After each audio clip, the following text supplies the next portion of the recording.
friends, this is Adit. Welcome back to my YouTube channel. Recently I watched the Generative AI Workshop, and in this workshop it told me to create a one interesting project with the uses of multiple AIs.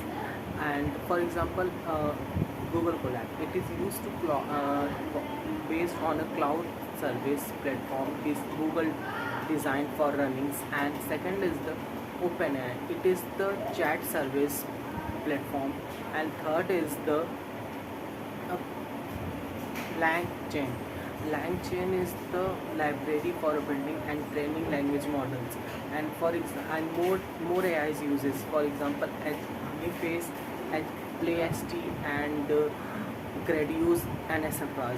And thank you for watching my videos. And in this project, link in my description box. Please check it. And thank you for watching my videos. Thank you, friends.